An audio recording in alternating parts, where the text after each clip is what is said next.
تینو جڑا کام آکھدے تنے کیتا؟ ہاں سارا کام تھی گیا، ساری زمین جڑا جتنا رقبہ تھوڑے قبضہ تھی گیا، سارا دے سارا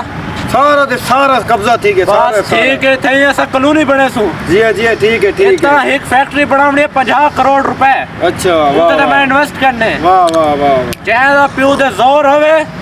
ادھر چھیڑ کے میں کھڑ کے دکھائے پھر واہ واہ واہ۔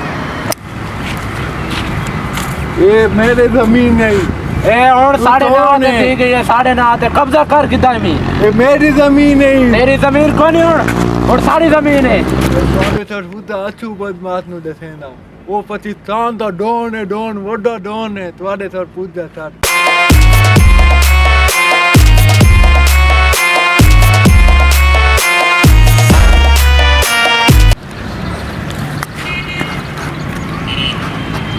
ਓਏ ਛੋਟੂ جی ਕੀ ਗੱਲ ਹੈ ਅੱਜ ਕੱਲ ਆਪਣੇ ਕੰਮ ਦਾ ਮੰਦਾ ਜਿਹਾ ਪੈ ਗਿਆ ਹੈ پتہ نہیں استاد جی ਓਏ ਕਿੱਥੇ ਫੇਰ ਤੇ ਨਵਾਜ਼ ਸ਼ਰੀਫ ਨਹੀਂ ਆ ਗਿਆ ਦਾ ਮੰਦਾ ਪੈ ਗਈ کوئی نہیں آ جانا کوئی نہ کوئی بندہ ਦੁਆ ਕਰੀ ਕਰ ਆਪਣੇ ਅੱਛੂ ਬਦਮਾਸ਼ ਦੇ ਨਾਂ ਦੀ دواؤں ہی نہیں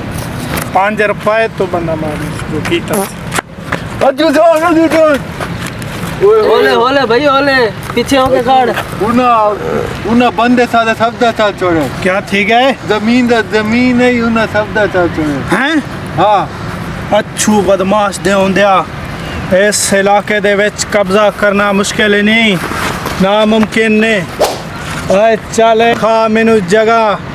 ਜਿੱਥੇ ਤੇਰੀ ਜ਼ਮੀਨ ਤੇ ਕਬਜ਼ਾ ਆਇਆ ਹੈ ਆਓ ਚਲੋ ਅੱਛੂ ਬਦਮਾਸ਼ ਆਪਦੀ ਜਾਨ ਦੇ ਕੇ ਵੀ ਤੇਰਾ ਕਬਜ਼ਾ ਛੁਡਾਏਗਾ ਓਏ 1 ਮਿੰਟ ਰੁਕ ਭੁੱਖ ਲੱਗੀ ਖੜੀ ਹੈ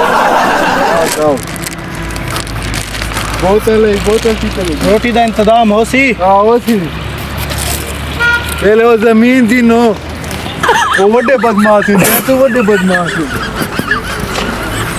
اوے تے کو جو کوڑ چھوڑ تو بندہ چاہے ڈون جی نے ڈون پورے پاکستان دا ڈون ہے اور میرا نام ہے اچھو بدماش تے میری بدماشی دے چرچے پورے پاکستان چ تے ڈھمکے سٹیٹ ڈرامے چ مشہور نے اے ہن دسو مانو بدماشی نال ماراں کہ ڈھمکیاں نال ہم کا پہلے مار صحیح